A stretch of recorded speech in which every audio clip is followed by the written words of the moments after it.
Assalamualaikum warahmatullahi wabarakatuh.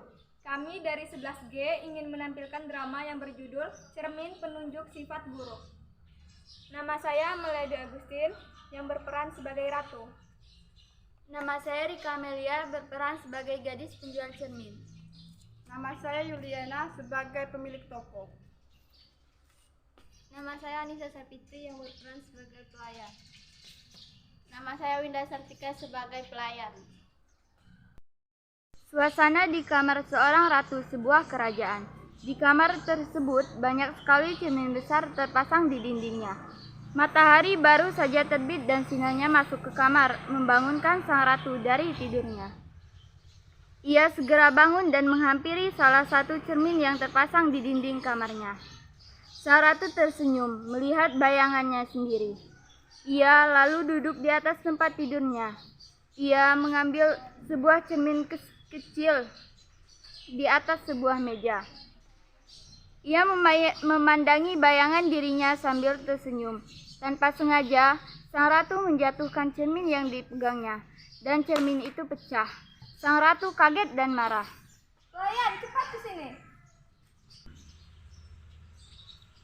Ada apa, Ratu? Kau lihat, satu cermin milikku pecah. Kalian harus cari penggantinya. Kemana kami harus mencarinya, Ratu? Aku tidak mau tahu, kalian harus cepat mencari cermin untukku. Pelayan itu lalu segera pergi ke pasar kota. Suasana pasar kota ramai. Pelayan berjalan menuju toko tempat sang ratu biasa membeli cermin. Di sana, ia segera menghampiri seorang penjual cermin yang juga pemilik toko.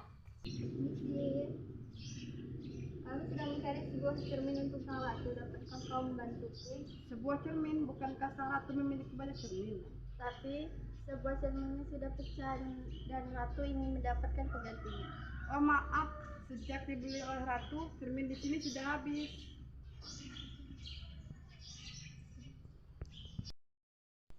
Jadi di mana kami harus menemukan toko yang menjual cermin?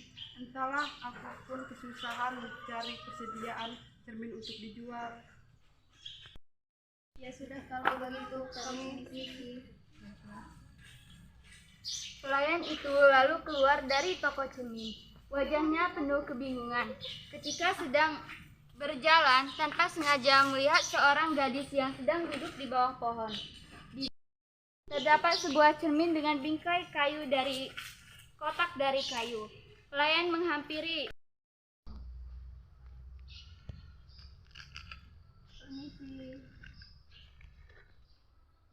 Apakah cermin itu akan kau jual? Benar, tapi sejak tadi tak ada juga orang yang mau membelinya.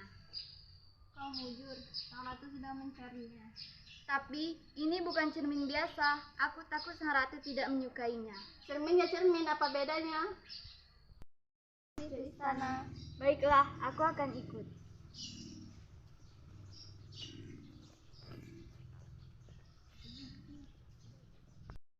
Lalu berjalan menuju istana. Setibanya di istana, pelayan tersebut segera mengantarkan si gadis ke hadapan ratu. Apakah cermin itu milikmu? Benar, Ratu, tapi hamba ragu kalau Ratu akan menyukai cermin ini. Hah? Maaf, Ratu, cermin itu memang bukan cermin biasa. Tapi cermin itu dapat menunjukkan sisi buruk seseorang. Tapi apa maksud ada banyak ulat di wajahku? Ulat itu adalah lambang dari keserakahan, Ratu. Maksudmu aku serakah? Tapi ingatkan, selama ini Ratu sering membeli barang berlebih, walau sebenarnya tidak begitu penting. Aku memang memiliki banyak cermin, apakah itu serakah? Hamba tahu, tanpa cermin pun Ratu akan tetap terlihat cantik. Tapi jangan sampai itu membuat Ratu lupa akan rakyat yang Ratu pimpin. Benar, gadis muda, aku memang telah melupakan tanggung jawabku kepada rakyat. Apakah aku harus membuang semua cermin milikku? Lebih baik diberikan kepada rakyat saja, agar setiap kali mereka bercermin, mereka akan teringat pada ratu mereka yang bijaksana. Apakah boleh aku meminta cermin milikku? Untuk apa? Bukankah cermin itu membuat ratu takut? Cermin ini aku berharap dapat memperbaiki sisi buruk dalam hatiku. Sejak saat itu, tak ada lagi 1000 cermin yang menghiasi istana sang ratu.